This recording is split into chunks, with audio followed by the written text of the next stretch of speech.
Hi hello ನಮಸ್ತೆ. ನಾನು ಆಗ್ರೋನಮಿ ಸೊಲ್ಯೂಷನಿಂದ ಉಮಾ ಮಾತಾಡ್ತಾ ಇದ್ದೀನಿ. ಇವತ್ತು ನಾವು ದೋಣಿಗಳಿಗೆ ಗಿಡನ ಲೋಡ್ ಮಾಡ್ತಾ ಇದ್ದೀವಿ.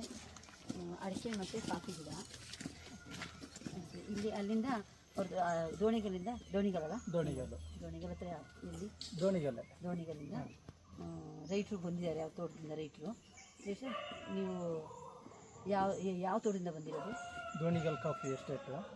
ಸರ್ ಹೆಸರು ಸಲ್ಮಾನ್ ಅವರು ಅಂತ. ಸಲ್ಮಾನ್ ಅವರು ಅಂತ. ನಿಮ್ಮ ತೋಟದ್ದು ನೋಡಿದ್ದೀವಿ. ನಿಮ್ಮ ತೋಟನೂ ತುಂಬ ಚೆನ್ನಾಗಿದೆ. ಪ್ರತಿಯೊಬ್ಬರು ರೈತರುಗಳು ಇದೇ ರೀತಿ ತೋಟನ ಮಾಡ್ಕೊಂಡ್ರೆ ಆದಷ್ಟು ಭೂಮಿ ಇದ್ರ ಕಾಫಿ ತೋಟದಿಂದ ಯಾವುದೇ ಎಷ್ಟು ಆದಾಯ ಬರುತ್ತೋ ಅಷ್ಟು ಕೆಲಸ ಮಾಡಿದರೂ ಇನ್ನೂ ಒಳ್ಳೆಯದು. ತೋಟನ ಆದಾಯ ಇಲ್ಲ ಅಂತೇಳಿ ತೋಟನ ಕೆಲವು ರೈತರುಗಳು ನೆಗ್ಲೆಕ್ಟ್ ಮಾಡ್ತಾರೆ. ಇದರಲ್ಲಿ ಕಾಫಿ ತೋಟದಿಂದ ಯಾವುದೇ ಅನ್ಯಾಯ ಅಂತೂ ಆಗಲ್ಲ. ಈ ರೀತಿ ಮಾಡ್ಕೊಂಡ್ರೆ ಜನಗಳಿಗೂ ಸ್ವಲ್ಪ ಜನಗಳು ಮೇಲೆ ಬರೆಸ್ತಾರೆ.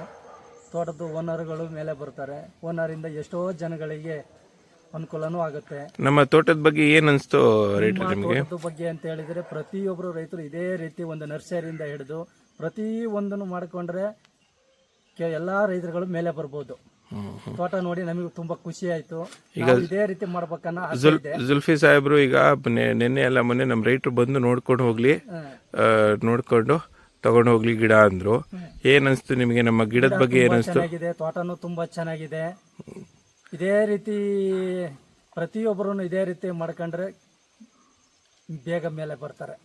ಇನ್ನೂ ಜನಗಳಿಗೆ ಅನುಕೂಲ ಆಗುತ್ತೆ. ಎಷ್ಟೋ ಜನಗಳಿಗೆ ಸ್ವಲ್ಪ ಕೆಲಸನೂ ಕೊಟ್ಕೊಂಡು ಅವರು ಮೇಲೆ ಬರ್ತಾರೆ, ತೋಟದವರು ಮೇಲೆ ಬರ್ತಾರೆ. Very important point right. ನೀವು ಇದು ಹೇಳಿದ್ರಲ್ಲ, ನಮ್ ಜೊತೆ ಜನನೂ ಬೆಳಿಬೇಕು. ಎಸ್, ಇದೇ ರೀತಿ ನಾವು ಮಾಡ್ಕೊಂಡು ಹೋದ್ರೆ ತೋಟದವರು ಓನರ್ಗಳು ಬೆಳಿಬೇಕು. ಓನರ್ ಬೆಳೆದ್ರೇನೆ ಜನಗಳು ಇನ್ನೂ ಮೇಲೆ ಬೆಳಿತಾರೆ. ತೋಟ ನೋಡಿ ನಂಗೆ ತುಂಬಾ ಖುಷಿ ಆಯ್ತು. ಗಿಡ ಚೆನ್ನಾಗಿದೆ ರೈಟ್, ಚೆನ್ನಾಗಿ ಪ್ರತಿಯೊಂದು ಗಿಡನೂ ಚೆನ್ನಾಗಿದೆ. ಯಾವುದೇ ಕೆಲವು ಗಿಡ ಏನಾರು ಹಾಕ್ಬೇಕು ಅಂದ್ರೆ ರೈತರುಗಳು ಇಲ್ಲಿ ನಿಮ್ಮನ್ನ ಕಾಂಟ್ಯಾಕ್ಟ್ ಮಾಡಿದ್ರೆ ಇನ್ನೂ ಒಳ್ಳೆಯದು. ಥ್ಯಾಂಕ್ ಯು ರೈಟ್ರೆ, ನಿಮ್ಮ ಅನಿಸಿಕೆಗೆ ಥ್ಯಾಂಕ್ ಯು. ನೀವೆಲ್ಲ ಹೇಳಿದ್ರಿ ನಿಮ್ಮ ಅನಿಸಿಕೆಗಳನ್ನ. ಈಗ ನೀವು ಗಿಡ ಬಂತಾನೆ ನೀವು ಹೇಳೋದೇನಂದ್ರೆ ಎಲ್ಲರೂ ಬಂದು ಇದೇ ತರ ತೋಟ ಪ್ರತಿಯೊಬ್ಬರು ಇಲ್ಲೇ ನೋಡಿ ಗಿಡ ನೋಡಿ ತಗೊಂಡು ಬೆಳೆದ್ರೆ ಇನ್ನೂ ಒಳ್ಳೆಯದು. ಇಲ್ಲಿ ಯಾವ್ದು ಗಿಡಗಳು ಏನಾದಿದೆ ಇದೆಲ್ಲ ಕೆಲವರು ಗಿಡಗಳು ಕೆಲವರು ಸ್ಪ್ರೇ ಹಾಕಿ ಕೊಡೋ ಟೈಮಲ್ಲಿ ಏನ್ ಮಾಡ್ತಾರೆ ಅಂತ ಹೇಳಿದ್ರೆ ಕೆಲವು ಚಿಗುರಿಗೆ ಯೂರಿಯಾ ಗೊಬ್ಬರ ಹಾಕಿರ್ತಾರೆ, ಕೆಲವರು ಸ್ಪ್ರೇ ಮಾಡಿರ್ತಾರೆ. ಇಲ್ಲಿ ಗಿಡ ನೋಡಿದ್ಕೆ ಭಾರಿ ಖುಷಿ ಆಯ್ತು. ನಾವು ಜಾಸ್ತಿ ಸ್ವಲ್ಪ ಕಾಂಪೋಸ್ಟ್ ಎಲ್ಲ ಸ್ವಲ್ಪ ನೋಡಿ ಯಾವ್ಯಾವ್ದು ಹಾಕ್ಬೇಕು ಎಲ್ಲ ಮಾಡಿ ಕಾಂಪೋಸ್ಟ್ ಎಲ್ಲ ಗಿಡ ಬೆಳೆದ್ರೂ ತಗೊಂಡು ಹಾಕ್ದವ್ರಿಗೆ ಇನ್ನೂ ಒಳ್ಳೆಯದು. ಕೆಲವರು ಏನ್ ಮಾಡ್ತಾರೆ ಅಂತ ಹೇಳಿದ್ರೆ ಯಾವ್ದ ಸ್ಪ್ರೇ ಸ್ವಲ್ಪ ಕೂಡ ಬುಟ್ಟಿ ಗಿಡ ಅಂದಾಗ ಕೆಲವರು ಸ್ಪ್ರೇ ಮಾಡಿರ್ತಾರೆ. ಗಿಡ ನೋಡಕ್ ಕಲರ್ ಆಗಿರುತ್ತೆ, ಅಲ್ಲಿ ಹಾಕಿ ಬೆಳೆದಾಗ್ಲೇ ಗೊತ್ತಾಗ್ಬೇಕು ಅದ್ರ ಗಿಡದ್ದು ಇದು. ಇಲ್ಲಿ ಆತರ ಇಲ್ಲ ನಂಗೆ ಕಾಣುತ್ತೆ. ಗಿಡ ತುಂಬಾ ಚೆನ್ನಾಗಿದೆ. ಪ್ರತಿಯೊಂದು ಅಲ್ಲೆಲ್ಲ ನೋಡ್ಕೊಂಡ್ ಬಂದಿದ್ದೀನಿ. ತುಂಬಾ ನಮ್ದು ಏನು ಅಂದ್ರೆ ರೈಟ್ರೆ, ತೋಟ ನೋಡಿ ಗಿಡ ತಗೊಳ್ಳಿ. ತೋಟನು ಚೆನ್ನಾಗಿದೆ, ತುಂಬಾ ಚೆನ್ನಾಗಿದೆ. ಬೀಜ ಹೋಗ್ತಾನೆ ಅದಕ್ಕೆ ನಾ ಕೇಳಿದ್ದು, ನೀವು ಯಾವ ಗೊಬ್ಬರ ಹಾಕ್ತೀರಾ, ಎಷ್ಟು ರೌಂಡ್ ಹಾಕ್ತೀರಾ ಎಲ್ಲ ಯಾವಾಗ ಬೇಕಾದ್ರೂ ಫೋನ್ ಮಾಡಿ ಡಾಕ್ಟರ್. ನಮ್ಮ ಸ್ಟಾಫ್ ತುಂಬಾ ಚೆನ್ನಾಗಿದೆ, ಚೆನ್ನಾಗಿದೆ. ನಿಮಗೆಲ್ಲ ಮಾಹಿತಿ ಹೇಳ್ತಾರೆ. ಓಕೆ, ಸ್ವಲ್ಪ ನಮ್ಮ ಬಾಸ್ ಅವ್ರ ತೋಟನು ಇದೇ ರೀತಿ ಮಾಡಬೇಕು ಅನ್ನೋ ಆಸೆ ಇದೆ. ಮಾಡೋಣ. ತುಂಬಾ ಚೆನ್ನಾಗಿದೆ. ನಿಮ್ದು ಲೆವೆಲ್ ಜಾಗ, ನಮ್ದು ಸ್ವಲ್ಪ ಹೆಡ್ ಆದ್ರೂ ಪರವಾಗಿಲ್ಲ. ಇಲ್ಲ, ಅವ್ರಿಗೂ ಇಂಟ್ರೆಸ್ಟ್ ಇದೆ. ಜುಲ್ಫಿ ಸಾಹೇಬ್ರಿಗೂ ಇಂಟ್ರೆಸ್ಟ್ ಇದೆ. ನೀವು ಸ್ವಲ್ಪ ಮಾಡಿ ತೋರಿಸ್ಬೇಕು ಅಷ್ಟೇ. ಮಾಡ್ಸೋಣ. ನಾವೇನು ಬಂಡವಾಳ ಹಾಕಿದ್ವಾ, ಬಂಡವಾಳ ತೆಗಿಯೋಕೇನು ತೊಂದರೆ ಇಲ್ಲ. ಎಷ್ಟು ಬಂಡವಾಳ ಹಾಕ್ತಿವೋ ಅಷ್ಟೇ ಬಂಡವಾಳ ಬರುತ್ತೆ. ಕಾಫಿ ತೋಟದಿಂದ ಯಾರಿಗೇನು ಅನ್ಯಾಯ ಆಗ್ತಾ ಇಲ್ಲ. ಭೂಮಿಲಿ ಯಾವುದೇ ಬೆಳೆ ಬೆಳೆದ್ರು ಯಾರಿಗೂ ಅನ್ಯಾಯ ಆಗ್ತಾ ಇಲ್ಲ. ಅದಕ್ಕೆ ಶ್ರಮ ಪಡಬೇಕಷ್ಟೇ. ಆ ಭೂಮಿ ತಾಯಿಗೆ ನಮ್ಮ ಬಣ್ಣ ಕೊಟ್ಟು ಆ ಭೂಮಿ ತಾಯಿ ಬಣ್ಣ ತಗೊಳಕ್ ನಾವು ರೆಡಿ ಇರಬೇಕು. ಶ್ರಮ ಪಡಬೇಕು. ಈಗ ಸ್ವಲ್ಪ ಒಂದ್ ವರ್ಷ ಅಕಸ್ಮಾತ್ ಏನೋ ಲಾಸ್ ಆಗಿರ್ಬೋದು. ಹಂಗಂತೇಳಿ ನೆಗ್ಲೆಕ್ಟ್ ಮಾಡಕ್ ಹೋಯ್ತು ಅಂದ್ರೆ ಆ ತೋಟ ಮತ್ತೆ ಅದು ಮೇಲೆ ತರಕ್ ಭಾರಿ ಕಷ್ಟ. ಒಂದ್ ವರ್ಷ ಕಷ್ಟ ಆಗ್ಬೋದು, ಇನ್ನೊಂದು ವರ್ಷದಲ್ಲಿ ಅದ್ ಮೇಲೆ ಬಂದೇ ಬರುತ್ತೆ. These are the few beautiful words what we got it from Venkatesh.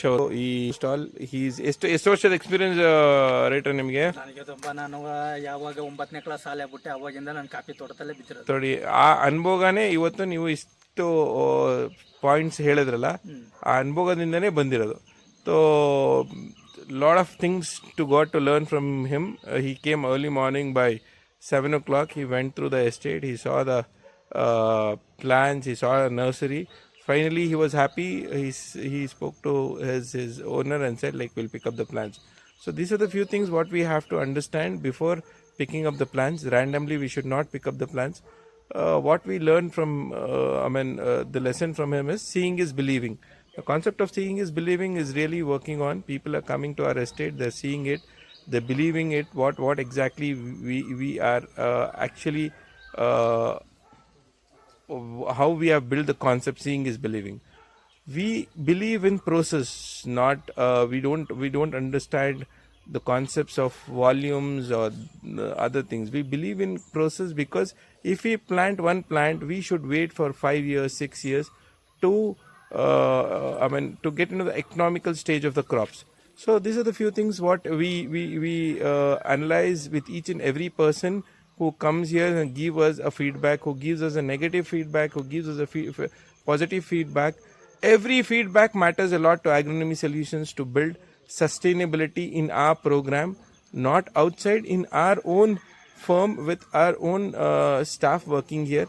So these are the few things which we have to learn. Agronomy Solutions is all about agriculture is a culture, Krishi Nama Samskriti. Thank you.